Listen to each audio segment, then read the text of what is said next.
in this my YouTube channel. Now students, today we are going to learn the Hess law of constant heat summation.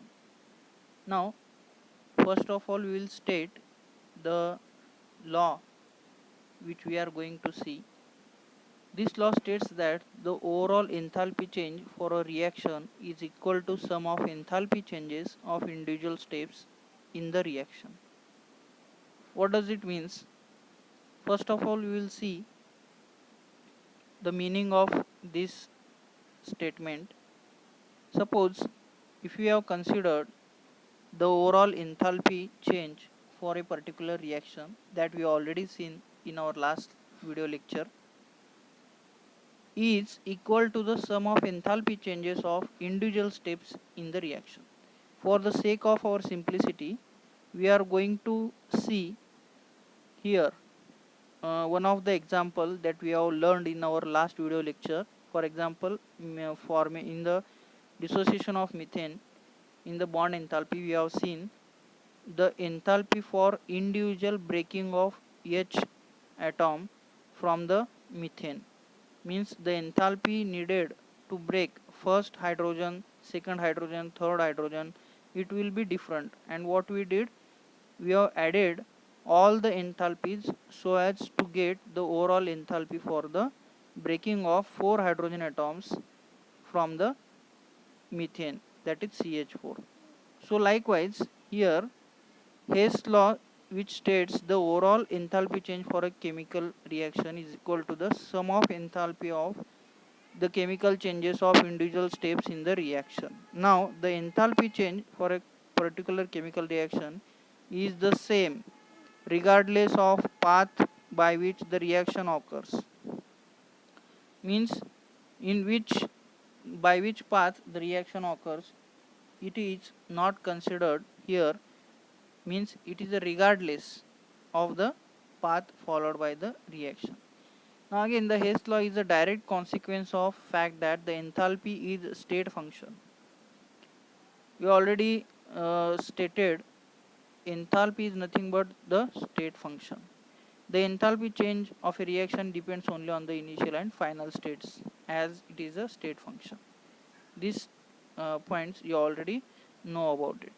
To determine the overall equation of reaction, reactants and products in the individual steps are added or subtracted like algebraic entities. Means like algebraic quantities, we have to add reactants and products in individual steps. Now consider the synthesis of ammonia here. By considering this example, you will get the full knowledge of this Hess law. Now look at this reaction, students. Two hydrogen atoms in the gaseous form when reacted with nitrogen gas so as to form N2H4, and the enthalpy required for this reaction is 95.4 kilojoule. This is in first step. And in second step, what happened? Again, to the N2H4 hydrogen atom in the form of gaseous hydrogen gas is reacted with this N2H4 so as to form 2NH3, which is present again in gaseous state.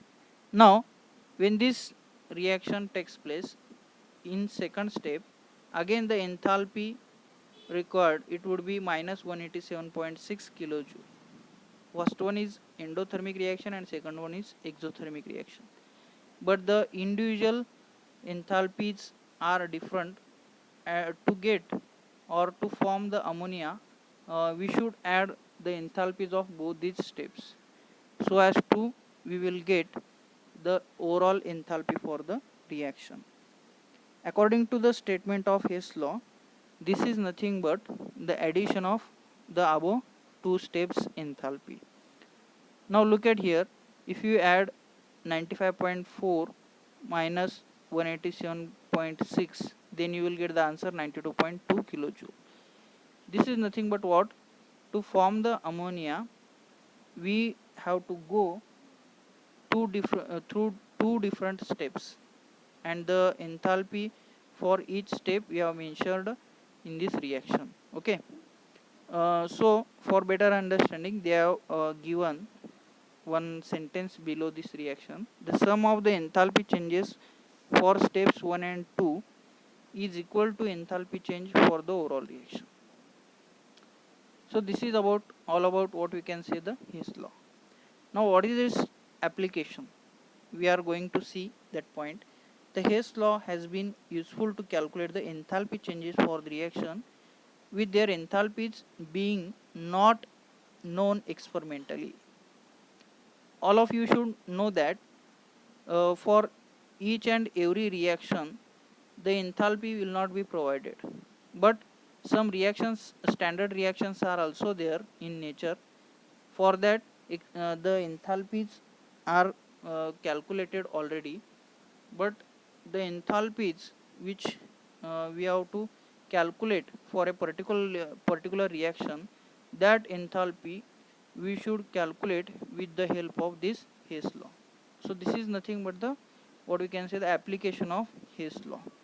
Now for our simplicity, we have taken one of the example of it. In this example, what you have to do here, you have to calculate the standard enthalpy of the reaction, and the example which is provided is nothing but the formation of Fe2O3. In this reaction, 2 Fe and 3/2 O2, which is in gaseous form, when reacted together to form Fe2O3 in solid state, and all the quantities which they have given, they are mentioned here, and this reaction will takes place in two various steps. That two various steps they are given here, and the enthalpy required for the first step and second step they are also given in this equation. Okay, now the solution for this reaction, or the solution to get the overall enthalpy, what we have to do here, in the Hess law problems we have to rearrange some chemical equations, or we have to multiply with some quantities, means with the some numerical values we have to multiply the equations so as to correct. Okay, now here what we did to get the proper or the overall reaction which we have seen in the given problem. So what we have to do here, we have to reverse the equation 1 and then add that reverse the equation in the equation second, so as to get the final equation which is provided in problem. So this is the final equation that we want, and for that purpose we did some changes in the equation 1 and we have added it into equation second. Now here what happens, when we reverse the equation 1, at that time here the same quantities would cancel now, then we will get the final equation. Now in this equation 2Al is common, so 2Al will get cancelled, and after that what are the terms remained, that we have to write in the overall equation. Now students, if you concentrate in this equation, the two quantities will get cancelled, Al2O3 as well as 2Al. Now with the help of pencil we have to cancel these two quantities, and the remaining quantities we have to write. That remaining quantities, they represents the overall equation which we have seen in the provided problem. Okay, and at the same time what we have to do here, the enthalpies values which they have provided for first step and second step, we have to modify according to the changes which we have made in the reaction. Means what we did, we have reversed the equation 1, so at the same time what you have to do here, you have to reverse the sign of that equation, means the enthalpy values they have provided in the given equation is nothing but minus 847.6 kilojoule, and here we have taken plus 847.6 kilojoule. Means what we did, as we have reversed the equation, means at the same time we have reversed the sign of the value of enthalpy. So this is the changes what we have to do here. And what we did, simply in the equation second we have added that value, and the overall enthalpy change that we have got is nothing but minus 822.4 kilojoule. So this is the way by which we can solve the Hayes law problems. And in the example 4.15 you will get that the another problem so they have provided, which is nothing but the formation of SiC. In this equation also they have provided the three different chemical equations, and the overall equation they have given is nothing but SiO2 plus 3 carbon gives SiC plus 2CO. This is the overall equation which they have provided, and by using these three following equations we have to get this overall equation. And for that the modifications which uh, they have stated is nothing but the reverse the equation 1 and add equations second, third and fourth, like that. And by doing all these changes and also in the magnitude of the enthalpy which they have provided, we will get the final equation. And this is all about what we can say the Hayes law and their problems. Now students, we are going to see the next point of this chapter, which is nothing but the spontaneous, or we can also say that process as a irreversible process. Means in nature there are some processes are also present which are not reversible. Means once they occurred, they will be as it is, means they cannot be reversed into their original state. Now here look at, we will understand what is meant by the spontaneous process. Spontaneous process have a natural tendency to occur and do not require any external influence for their occurrence. Means they occurs naturally, means in the another words we can say all natural processes which are taking place are nothing but the spontaneous.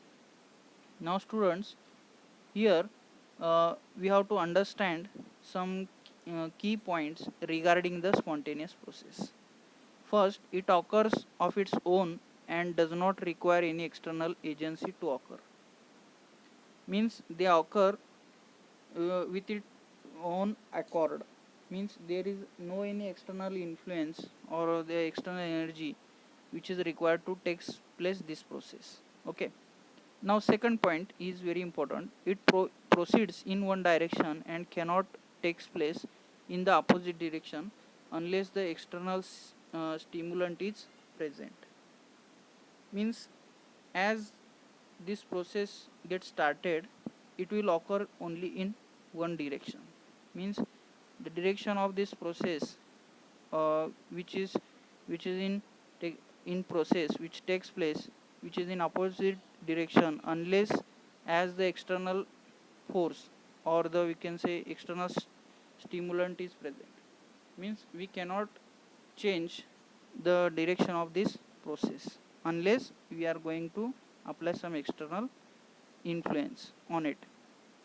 The third point is that the spontaneous processes can be rapid or slow, or spontaneity is not concerned with the rate of the reaction. All the spontaneous processes we can say which are taking place rapidly, or we can say slow, or spontaneity is not concerned with the rate of the reaction. And the next point is that the process continues till equilibrium is reached. Whenever this process gets started, this process will continue up to the equilibrium state. Okay, the spontaneous process are nothing but the natural processes which tend to occur in a direction that leads to equilibrium. Means when the process gets started, all the processes uh, tend to get an equilibrium or tend to reach the equilibrium. Okay, so this is the case of what we can say the spontaneous irreversible processes. Now students, in our next lecture we will study the energy and spontaneity.